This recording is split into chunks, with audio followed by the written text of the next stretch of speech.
Assalamualaikum warahmatullahi wabarakatuh. Kami dari kelompok 13 akan mempresentasikan mengenai problematika keterampilan matematis.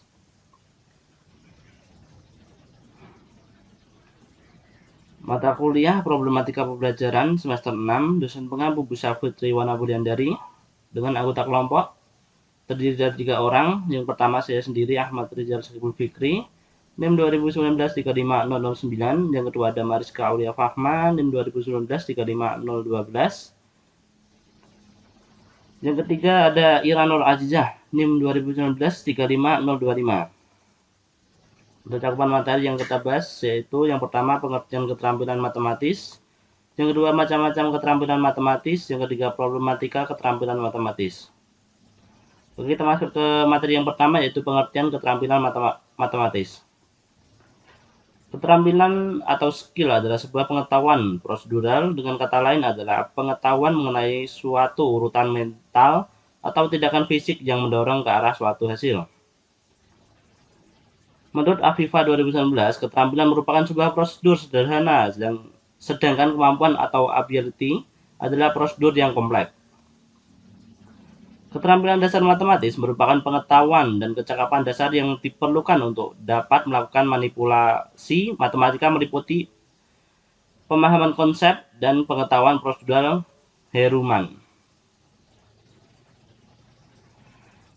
Keterampilan matematis meliputi yang pertama kecakapan dalam menghitung, menjumlah, mengurangi, mengalihkan, dan membagi. Jadi kita masuk ke materi yang kedua yaitu macam-macam keterampilan matematis. Menurut materi grup dan North Central Regional Educational Laboratory Keterampilan abad 21 dikelompokkan menjadi 4 kategori yaitu literasi era digital. Yang kedua pemikiran inventif, yang ketiga komunikasi efektif, dan yang keempat yaitu produktivitas tinggi. Pendapat lain yaitu menurut Griffin dan Kerr mengelompokkan keterampilan abad 21 berdasarkan 4 kategori, yaitu cara berpikir, kemampuan berkomunikasi, menggunakan alat yang tepat dan memiliki pengetahuan cukup, dan yang terakhir yaitu menjadi warga negara yang baik. Learning and Innovation Skill 4CS atau keterampilan belajar dan berinovasi meliputi menurut Daryono 2017 yang pertama keterampilan berpikir kritis atau critical thinking, yang kedua keterampilan komunikasi atau communication skill, yang ketiga keterampilan kolaboratif atau collaborative skill, dan yang keempat keterampilan berpikir kritis. Berdasarkan beberapa pendapat mengenai keterampilan abad 21, dapat disimpulkan bahwa setiap orang yang hidup di abad 21 ini setidaknya harus memiliki 4 keterampilan, yaitu keterampilan berpikir kritis, berpikir kreatif, keterampilan komunikasi, dan keterampilan kolaborasi. Atau menurut Trilling dan Fadel, C4 keterampilan tersebut termasuk dalam elemen learning and innovation skill.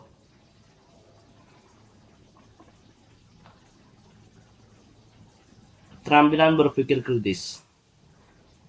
Thomson and Crompton menjelaskan bahwa berpikir kritis adalah kemampuan untuk hati-hati dalam mengevaluasi dan berpikir tentang informasi yang disajikan. Trilling and Fadel menyatakan keterampilan berpikir kritis merupakan kemampuan individu untuk menalar secara efektif, mengajukan pertanyaan dan memecahkan masalah secara tajam, menganalisis dan mengevaluasi alternatif pandangan, dan melakukan refleksi proses dan keputusan. Menurut Ennis, kategori berpikir kritis ada 5 jenis, yaitu klarifikasi tingkat dasar, dukungan dasar, inferensi, klarifikasi lebih lanjut, dan strategi dan teknik. Indikator keterampilan berpikir kritis. Untuk yang kategori pertama, klarifikasi tingkat dasar. Indikatornya itu memberi penjelasan sederhana terkait pertanyaan atau permasalahan yang dihadapi. Kategori yang kedua, dukungan dasar basic support atau basic support. Indikatornya menilai kredibilitas sumber yang didapatkan. Untuk yang ketiga, kategori yang ketiga, inferensi. Indikatornya menyimpulkan kegiatan yang telah dilakukan dengan asumsi yang logis. Untuk kategori yang keempat yaitu klarifikasi lebih lanjut. Indikatornya mendefinisikan berbagai istilah yang digunakan dalam menyelesaikan permasalahan. Untuk kategori yang kelima, strategi dan taktik. Untuk indikatornya mendefinisikan berbagai istilah yang digunakan dalam menyelesaikan permasalahan. Adalah kategori keterampilan berpikir kritis. Untuk yang pertama, klarifikasi tingkat dasar atau elementary clarification. Yang kedua, dukungan dasar atau basic support. Yang ketiga, menyimpulkan inference. Yang keempat, membuat penjelasan lanjut atau advanced clarification. Yang kelima, strategi dan taktik atau strategies and taktik. Oke, untuk materi selanjutnya akan dijelaskan oleh teman saya. Akan menjelaskan tentang tes berpikir kritis dan komunikasi tulis. A adalah himpunan bilangan asli 1-9 dan B adalah himpunan bilangan asli. Fungsi dari A ke B ditentukan oleh rumus fungsi f(x) negatif x ditambah 10. Perhatikan pernyataan berikut ini. 1. Rumus fungsi tersebut dapat digunakan untuk menentukan himpunan pasangan terurut 1,9, 2,8, 3,7, 4,6, 5,5, 6,4, 7,3, 8,2, 9,1. Yang kedua, rumus fungsi tersebut dapat digunakan untuk menentukan nilai f(x) sama dengan 29, di mana x sama dengan 39. Jawablah pertanyaan di bawah ini. Tulislah himpunan A dan himpunan B dalam simbol matematika. Selanjutnya, tulislah himpunan A dan himpunan B dalam simbol matematika. Yang kedua, apakah kedua pernyataan 1 dan 2 di atas benar? Sertakan alasannya. Jika pernyataan tersebut adalah salah, apa yang harus dilakukan agar kedua pernyataan tersebut menjadi benar? Yang ketiga, selanjutnya tunjukkan fungsi tersebut dalam berbagai bentuk penyajian fungsi, yaitu diagram panah, tabel, pasangan terurut, dan diagram kartesius. Berikut adalah pembahasan dari salah satu sampel. Selanjutnya, dalam tes berpikir kritis dan komunikasi tulis terdapat 5 kategori. Yang pertama ada klarifikasi tingkat dasar. Dengan memiliki indikator memberikan penjelasan sederhana terkait pertanyaan atau permasalahan yang dihadapi. Capaian sampel, subjek TI dapat menyebutkan apa yang diketahui dan ditanyakan dari soal dengan benar dan lengkap dengan memiliki skor 4. Yang kedua, dukungan dasar. Dengan indikator menilai kredibilitas sumber yang didapatkan. Dengan capaian sampel, subjek TI melakukan pengecekan terhadap semua informasi yang diperoleh dari soal dan berhasil menunjukkan informasi tersebut benar atau salah dengan skor 4. Yang ketiga, ada kategori inferensi. Dengan indikator menyimpulkan kegiatan yang telah dilakukan dengan asumsi yang logis. Dengan capaian sampel, subjek TI menyimpulkan jawaban yang telah dikerjakan dengan benar namun kurang lengkap karena tidak menyebutkan atau menuliskan alasannya dengan memiliki skor 3. Yang keempat, ada klarifikasi lebih lanjut. Dengan indikator mengidentifikasi berbagai istilah yang digunakan dalam penyelesaian permasalahan. Dengan capaian sampel, subjek TI dapat menyajikan fungsi dalam berbagai representasi dengan benar namun tidak lengkap, memiliki skor 3. Selanjutnya, kategori yang terakhir ada strategi dan taktik. Dengan indikator mendefinisikan berbagai istilah yang digunakan dalam penyelesaian permasalahan. Dengan capaian sampel, subjek TI dapat menyelesaikan masalah dengan asistematis atau menuliskan apa yang diketahui, ditanya, dan jawaban. Namun, melakukan kesalahan dalam proses penyelesaian yaitu pada soal 1A. Selanjutnya, keterampilan yang kedua ada keterampilan berpikir kreatif. Menurut Munandar, berpikir kreatif adalah kemampuan berdasarkan data atau informasi yang tersedia dalam menemukan banyak kemungkinan jawaban terhadap suatu masalah, di mana penekanannya adalah pada kuantitas, ketepatgunaan, dan keragaman jawaban. Menurut Huda pada tahun 2017, sehingga dapat ditarik kesimpulan bahwa berpikir kreatif adalah proses untuk menghasilkan ide baru serta menemukan banyak kemungkinan jawaban dari suatu masalah.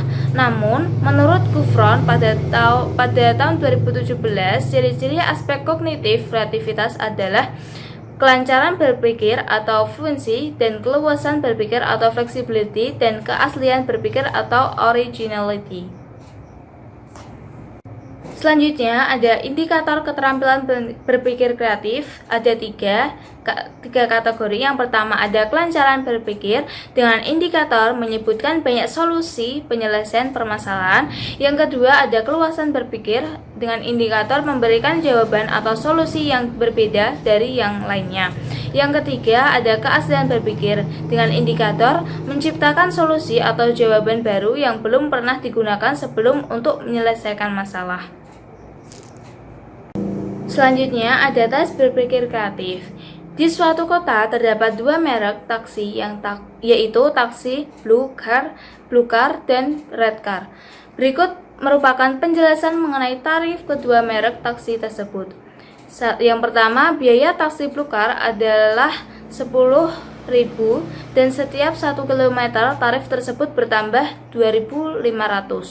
Biaya taksi Red Car adalah 15.000 dan setiap 1 km tarif tersebut bertambah 2.000. Apabila Anda akan bepergian, taksi manakah yang Anda pilih dan mengapa? Tentukan taksi mana yang memiliki tarif lebih murah jika akan bepergian sejauh 15 km. Jelaskan dengan menggunakan berbagai cara minimal 2. Berikut adalah pembahasan jawaban dari salah satu sampel. Selanjutnya, tes berpikir kreatif terdapat 3 kategori dan indikator serta capaian sampel. Yang pertama, kategori kelancaran berpikir dengan indikator menyebutkan banyak solusi penyelesaian permasalahan. Dengan capaian sampel, subjek tes 1 dapat memberikan lebih dari satu solusi atau jawaban yang relevan dan penyelesaiannya benar dan jelas dengan mendapat skor 4. Yang kedua, ada keluasan berpikir dengan indikator memberikan jawaban atau solusi yang berbeda dari yang lainnya. Dengan capaian sampel, subjek TI dapat memberikan jawaban lebih dari satu cara atau beragam proses perhitungan dan hasilnya benar dengan skor 4. Yang ketiga, ada kategori keaslian berpikir dengan indikator menciptakan solusi atau jawaban baru yang belum pernah digunakan sebelum untuk menyelesaikan masalah. Dengan capaian sampel, subjek tes 1 dapat memberikan jawaban dengan caranya sendiri serta proses perhitungan dan hasilnya benar dengan skor 4. Selanjutnya ada keterampilan komunikasi. Keterampilan komunikasi merupakan kemampuan individu untuk berkomunikasi dengan jelas menggunakan lisan, tulisan, dan bahasa nonverbal. Hal ini berarti komunikasi yang dilakukan seorang tidak hanya berupa komunikasi lisan, namun juga dapat berupa komunikasi tulisan. Komunikasi tulisan khususnya dalam pembelajaran matematika dapat berupa tabel, grafik, atau diagram yang menggambarkan proses berpikir siswa. Sedangkan komunikasi lisan dapat terjadi melalui interaksi antar siswa seperti dalam pembelajaran dengan setting diskusi kelompok. Selanjutnya, indikator keterampilan komunikasi.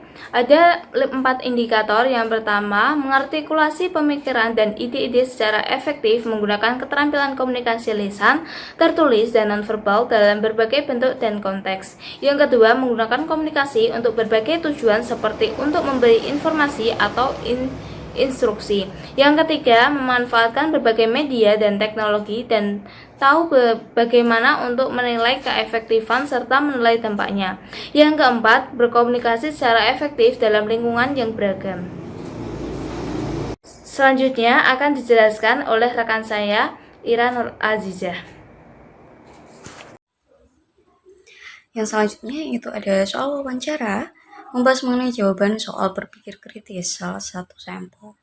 Di sini penanya memberikan pertanyaan-pertanyaan yang menguji sampel agar untuk berpikir kritis. Salah satu contohnya yaitu informasi apa saja yang kamu dapatkan dari soal nomor 1. Nah, di sini sama menjawab. Ia mendapatkan informasi berupa A itu himpunan bilangan asli 1-9 dan B itu himpunan bilangan asli rumus fungsi fx sama dengan negatif x plus 10.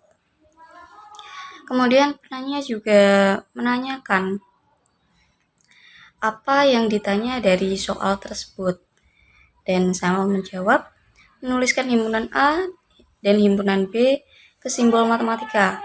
Terus apakah kedua pernyataan 1 dan 2 di atas benar? Jika pertanyaan tersebut salah, apa yang harus dilakukan agar pernyataan tersebut benar? Di sini sampel mengetahui soal yang ditanya.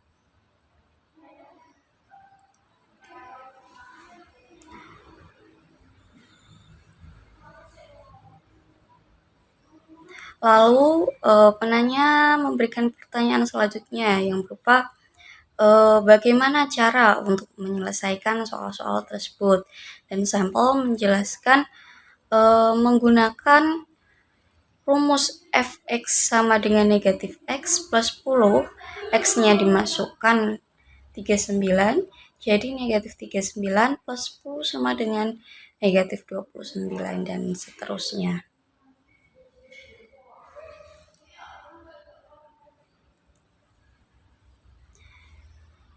Kemudian penanya juga menanyakan mengenai soal yang selanjutnya. Dan sama menjawab, fx sama dengan negatif x plus 10 dimasukkan x-nya, 39 sama dengan negatif 39 plus 10 sama dengan negatif 29. Pernyataan tersebut salah karena jawabannya negatif 29 bukan 29. Seperti itu. Nah, dari wawancara tersebut berdasarkan indikator soal berpikir kritis, maka capaian yang dicapai sampel dari indikator nomor 1 yaitu subjek T1 atau sampel 1 tidak dapat menuliskan himpunan yang berupa kata-kata ke dalam simbol matematika. Hal ini ditemukan dari pekerjaan yang diselesaikan oleh subjek T1. Kemudian dari indikator 2, subjek T1 menyajikan fungsi dalam berbagai bentuk, tabel, diagram panah, dan diagram kartesius dengan benar, namun tidak lengkap. Kemudian berdasarkan indikator nomor 3, subjek T1 tidak menuliskan perbedaan dari penyajian fungsi. Dan dari indikator terakhir, subjek tidak dapat menuliskan kesimpulan dari soal yang dikerjakan dengan benar, namun kurang lengkap. Yang selanjutnya yaitu ada keterampilan kolaborasi. Di sini keterampilan kolaborasi dapat dilatih dan dikembangkan melalui pembelajaran yang bersifat kerja kelompok, seperti problem based learning, project based learning, dan juga cooperative learning. Nah, indikator-indikator dari keterampilan kolaborasi antara lain 1. Menunjukkan kemampuan untuk bekerja secara efektif dan menghargai keberagaman tim. 2. Menunjukkan kelulusan dan kemauan untuk membantu dalam membuat kompromi yang diperlukan untuk mencapai tujuan bersama. 3. Berbagi tanggung jawab bersama untuk pekerjaan kolaboratif dan menghargai kontribusi individu yang dibuat oleh setiap anggota tim.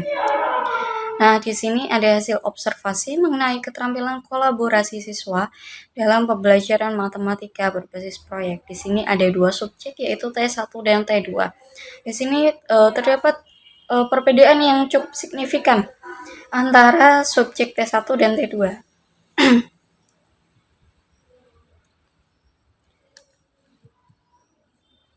Nah, di sini terdapat aspek yang dinilai antara lain aspek A1,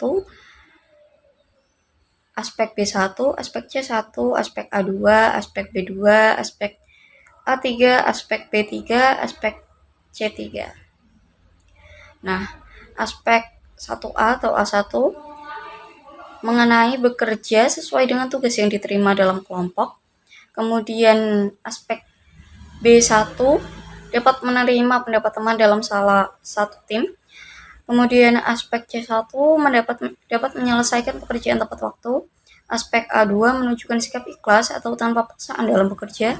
Aspek B2 ikut serta dalam berdiskusi untuk mencapai tujuan bersama. Aspek A3 ikut serta dalam pembagian tugas setiap anggota kelompok baik saat mengerjakan proyek atau saat presentasi.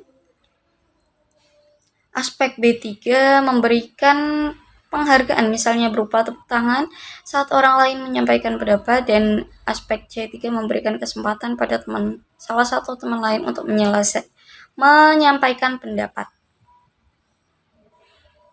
Yang selanjutnya ada problematika keterampilan matematis.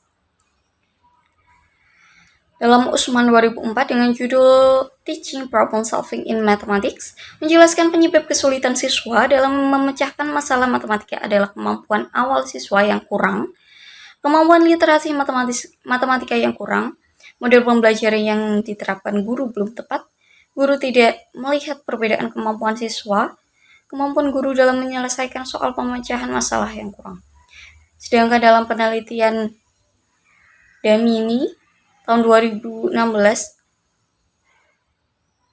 beliau menjelaskan bahwa penyebab kesulitan adalah ketidakmampuan siswa membawa matematika ke ranah yang konkret. Dalam masalah matematika keuangan, peserta didik tidak hanya harus mengidentifikasi informasi yang relevan, tapi juga secara bersama mencocokkan jawaban tertentu dengan simbol yang sesuai dan juga membangun hubungan di antara mereka. Kemudian dalam penelitian PIMTA, Tairwahman dan Nuangkel tahun 2009, terdapat 2 penyebab kesulitan siswa, yaitu faktor langsung dan faktor tidak langsung. Faktor langsung mempengaruhi kemampuan pemecahan masalah matematika adalah sikap terhadap matematika, harga diri, dan perilaku mengajar guru. Faktor tidak langsung mempengaruhi kemampuan pemecahan masalah matematika adalah motivasi dan self-efficacy. Sekian presentasi dari kelompok kami. Apabila ada kekurangan, mohon maaf. Wassalamualaikum warahmatullahi wabarakatuh.